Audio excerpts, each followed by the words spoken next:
আজকে করব গুঁড়ো দুধ দিয়ে গোলাপ জামুন। কিভাবে বানাই দেখতে থাকুন, শুরু থেকে শেষ পর্যন্ত ভিডিওটা দেখতে থাকুন। চলুন গুঁড়ো দুধ দিয়ে কিভাবে এই বানাই। এখানে নিয়েছি গুঁড়ো দুধ এক বাটি নিয়েছি চিনি। গুঁড়ো দুধটা দিয়ে দেবো, বড় বাটিতে নিয়ে নিলাম। দুধটা ঢেলে দিয়েছি। আর এই ছোটো চামচেতে ময়দা নিয়েছি, ময়দা দেবো 2 চামচ। এই ছোটো চামচেতে 2 চামচে ময়দা। খাবার সোডা নিয়েছি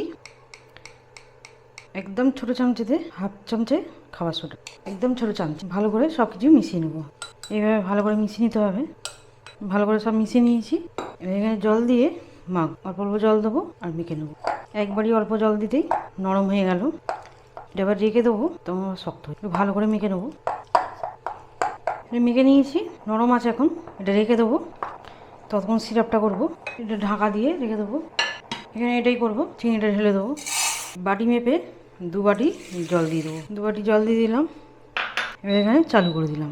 1 বাটি চিনি দিলাম, 2 বাটি জল দিয়ে দিলাম। এখানে এলাচ নিয়েছি, মুখটা একটু ফাটিয়ে দেবো। এলাচে 3টে এলাচ দিয়ে দিলাম। চিনিটা তখন গলতে থাক। এখানে লেবু নিয়েছি, হাফ পিস লেবু নিয়েছি। লেবুটা এখন দিচ্ছি না, পরে দেবো। এখানে রাখছি, ভালো করে মিশিয়ে নেবো চিনিটা।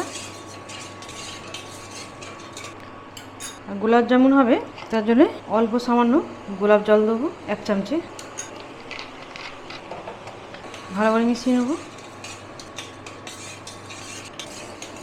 চাশনিটা দেখে নেবো, এরকমভাবে পাতলা করেই থাকবে চাশনিটা। এটা বন্ধ করে দিলাম, নামিয়ে নেবো। আর এখানে লেবুটা আছে, লেবুটা দিয়ে দেবো। ভালো করে মিশিয়ে নেবো, নামিয়ে নেবো। এখানে থাক। এখানে তেল বসিয়ে দিয়েছিলাম, সাদা তেল। এখানে আমি কমিয়ে রাখছি, তেলটা তখন গরম হতে থাক। আর এখানে দেখে নেবো এটা কেমন হয়েছে। একটু শক্ত হয়ে গেছে, আগে নরম একদম ছিল, একটু শক্ত হয়ে গেছে। এখানে আর 1 চামচে গুঁড়ো দুধ দিয়ে দেবো, ছোটো চামচেতে দিয়ে দিলাম। যেরকম আমরা আটা মাখে সেইভাবে এবারে মেখে নেবো। এবার ভালো করে মেখে নিয়েছি। আর এখানে একটু ঘি নিয়েছি হাতে, একটু হাতে মেখে নেবো। এবারে একটু একটু করে নেবো, ভালো করে এবারে গোল করবো। প্রথমে আমি রাখছি, তারপর পরে ফেরে একবার ভালো করে গোল করে নেবো। এখানে সবগুলি গোলা করে নিয়েছি। এবারে হাত দিয়ে ভালো করে গোল করে নেবো। আর ঈদ স্পেশাল গোলাপ জামুন, একটু কোথাও ফাটা না থাকে, একটু ভালো করে করতে হবে। এরকম করতে হবে। এটা রাখছি, অনেকগুলি হয়ে গেছে। সবগুলি একদম ভালো করে গোল করতে হবে, একটু ফাটাফুটি না থাকে। এরকম সবগুলি আমার হয়ে গেল, সব কটা গোল করে নিয়েছি। এখানে তেলটা প্রথমে আমি বাড়ি দিয়েছি, তেলটা গরম হয়ে গেছে। এবারে একদম কমিয়ে দেবো, নাহলে পুড়ে যাবে। একটা করে ছেড়ে দেবো, একটু ফাঁকা ফাঁকা দেবো।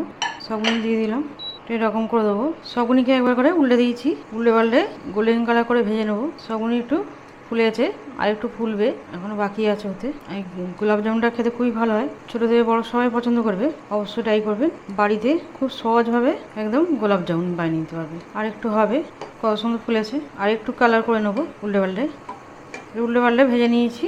গোল্ডেন কালার করে দিয়ে দেবো, চিনির সিরাপে দিয়ে দেবো। তেল ছেঁকে দিয়ে দিচ্ছি। হয়ে গেছে, বন্ধ করে দিলাম। এটা এখন 1 ঘন্টা রাখবো ডুবিয়ে। রসে ডুবিয়ে 1 ঘন্টা রাখতে হবে, তারপরে রসটা ঢুকবে। ঢাকা দিয়ে রাখবো, 1 ঘন্টা রেখে দিলাম, তারপরে দেখাবো। এখানে 1 ঘন্টা হয়ে গেছে, রস ঢুকে গেছে। আর একটু রাখলে ভালো হতো, কিন্তু আমি এখনই নিয়ে নিচ্ছি। আপনারা আরও 1 ঘন্টা রাখতে পারেন। কত সুন্দর হয়েছে, সবগুলি তুলে নেবো, দিয়ে দেবো। কত সুন্দর হয়েছে। এখানে একটু আমন্ডসকে একটু গুঁড়ো করে নিয়েছি, দেবো। এটা দেখতে ভালো লাগার জন্য দিচ্ছি।